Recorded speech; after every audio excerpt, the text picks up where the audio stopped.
अस्सलाम वालेकुम दोस्तों, मैं हूं मोहम्मद आज़म एडवोकेट और आप देख रहे हैं लीगल इन्फॉर्मेशन। आज हम स्टार्ट करने जा रहे हैं the Punjab partition of immovable property act 2012।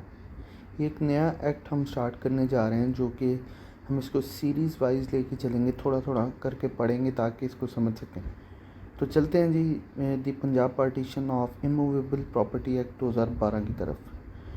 तो स्टार्ट होता है ये प्रेम्बल से। इसकी कुछ इंफॉर्मेशन होती हैं इसमें, short title, extend and commencement, कि ये पाकिस्तान के किस सूबे पे लागू होगा, तो ये पूरे पंजाब पे लागू है। लिमिटेशन, इसमें लिमिटेशन में ये बता दिया गया है सिंपल कि कोई भी एग्रीकल्चरल लैंड जो ज़रई अराज़ी है या ज़रई अराज़ी की तरह है, सब सर्विलेंट टू एग्रीकल्चरल लैंड है, तो उस पर ये एक्ट जो है वो लागू नहीं होता। ये सिर्फ रेजिडेंशियल प्रॉपर्टी और कमर्शियल प्रॉपर्टीज़ पे लागू होगा, उन्हीं की हम पार्टीशन करवा सकते हैं। आगे सेक्शन 3 में डेफिनेशंस हैं। मेन हमारा सेक्शन जो है वो 4 है, तो चलते हैं जी इसकी तरफ।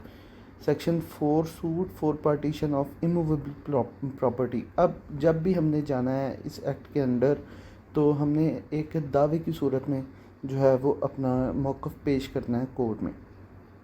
तो कैसे होगा?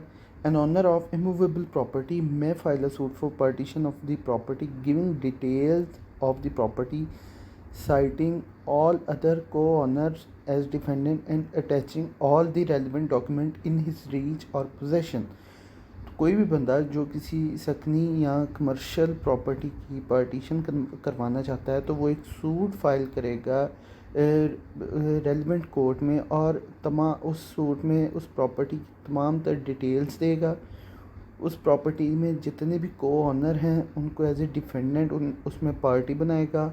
तमाम डॉक्यूमेंट उसके साथ अटैच करेगा जो उसके पोजेशन में है या जो उसके रीच में है। आगे section 5, appearance of defendants and consequences of non appearance. The sub section 1 है जी। The court shall issue notice to the defendants for appearance on a date not later than 10 days.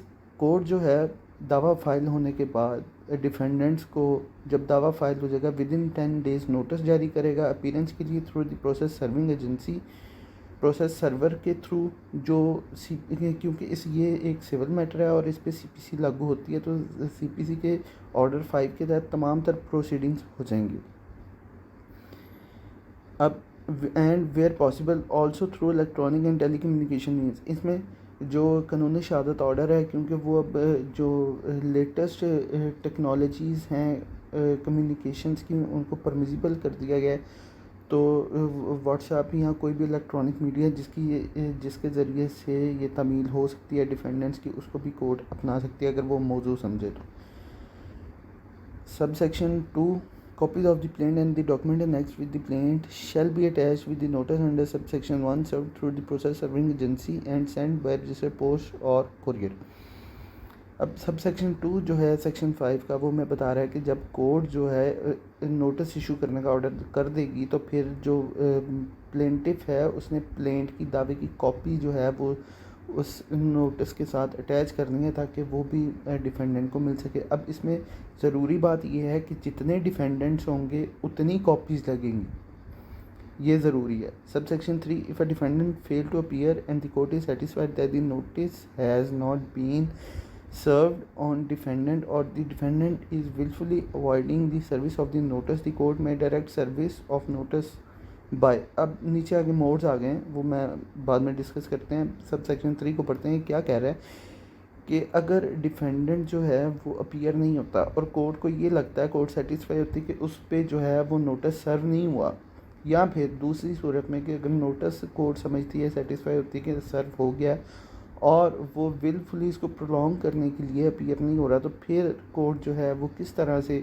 उसकी अपीयरेंस को जो है वो यकीनी बनाएंगे। आगे मोड्स बता दिए गए हैं, वो पढ़ते हैं। सब क्लॉज 1 है जी, fixing a copy of notice at some conspicuous part of the residence of the defendant, कि जो डिफेंडेंट जो है वो पेश नहीं हो रहा, तो उसके घर के पास जो कोई मशहूर जगह होगी, जो मुनासिब जगह होगी, वहाँ पे उस नोटिस जो है उसको फिक्स कर दिया जाएगा। अब sub clause 2, publication in the process, publication in the press, electronic media और एनी अदर मोड। अगर इसके अलावा क्योंकि साइमल्टेनियसली भी चल सकता है तो कोड एक ही दफ़ा में सबके लिए ऑर्डर कर सकते हैं। अखबार, इश्तिहार, कोई भी इलेक्ट्रॉनिक मीडिया, जो कोड जो भी मुनासिब समझे तो कोड उसको under order 5 of CPC simultaneously एक ही दफ़ा में ऑर्डर कर सकती है। आगे subsection 4, if the defendant failed to appear on the date fixed and the court is satisfied that the notice has been duly served, it may proceed ex parte against such defendant। अब sub section जो 4 है उसमें ये बताया गया कि अगर defendant है जो है वो अपीयर नहीं हो रहा जो डेट फिक्स थी अपीयरेंस के लिए और कोर्ट सेटिस्फाई के जो इस पर नोटिस है वो सर्व हो चुका है, तो फिर कोर्ट जो है एक्स पार्टी प्रोसीडिंग उसके अगेंस्ट स्टार्ट कर देगी। Subsection 5, if an ex parte order is passed against a defendant, he may within 15 days from the date of knowledge apply to the court for setting aside the ex parte order and shall submit along with the application the written statement and attach with such written statement copy of all the relevant document in his reach or possession। Subsection 5 कह रहा है कि अगर तो defendant जो है वो appear नहीं होता और कोर्ट ने उसके खिलाफ एक्स पार्टी प्रोसीडिंग स्टार्ट कर दी हैं, और फिर मज़ीद आगे ये बताया है सबसेक्शन 5 में कि अगर वो एक्स पार्टी प्रोसीडिंग को ख़त्म करवा के पेश होना चाहता है, अपीयर होना चाहता है, तो फिर उसको क्या करना होगा कि वो with in 15 days x party जब स्टार्ट हो जाएगी, एक्स पार्टी प्रोसीडिंग स्टार्ट हो जाएगी, तो विद इन 15 डेज वो अपीयर हो सकता है और वो अपनी एक्स पार्टी प्रोसीडिंग को ख़त्म करने के लिए जो वो एप्लीकेशन कोर्ट में देगा जिसमें वो कॉज बताएगा कि वो क्यों अपीयर नहीं हुआ, तो उसके साथ ही वो अपनी रिटन स्टेटमेंट जो है जवाब दावा वो फाइल करेगा और साथ में तमाम तर डॉक्यूमेंट्स अटैच करेगा उस प्रॉपर्टी की बाबत जो उसके पास हैं। अब सबसेक्शन 6 है sorry, if the defendant submit the written statement shows sufficient cause for his non-appearance, the court may set aside the ex parte order on such term as it may deem fit। Subsection 6 में बताया गया कि अगर defendant x party proceedings proceed होने के बाद पेश हो जाता है, अपीयर हो जाता है और वो अपनी रिटन स्टेटमेंट भी फाइल कर देता है और कोई गुड कॉज भी देता है कोर्ट को कि मैं इस वजह से पेश नहीं हो सका, तो फिर जो है कोर्ट एक्स पार्टी प्रोसीडिंग को सेट असाइड भी कर सकती है without any terms and conditions, और विद फाइन या कोई भी टर्म एंड कंडीशन कोर्ट जो है वो लागू कर सकती है। आगे जी सेक्शन 6 है written statement. Subsection 1, as subject to the section 5, a defendant in a suit for the partition of immovable property shall file the written statement within the 30 days of his first appearance in the court and shall attach with the written statement a copy of all the relevant document in his reach or possession। Section 6 हमें बताता है कि अगर तो defendant notice serve होने के बाद appear हो जाता है तो फिर वो अपीयर होने के उसकी फ़र्स्ट अपीयरेंस के बाद विद इन 30 डेज़ के अंदर अंदर उसने अपनी रिटन स्टेटमेंट जवाब दावा फाइल करना है, और वो जवाब दावा के साथ या रिटन स्टेटमेंट के साथ वो तमाम तर डॉक्यूमेंट्स अटैच करेगा जो उसकी रीच में है या उसके पोजेशन में। तो आज हमने सेक्शन 6 तक इसको पढ़ा है, उम्मीद करता हूँ आपको समझ आई होगी। इंशाल्लाह आगे हम इसको सीरीज़ वाइज लेके चलेंगे।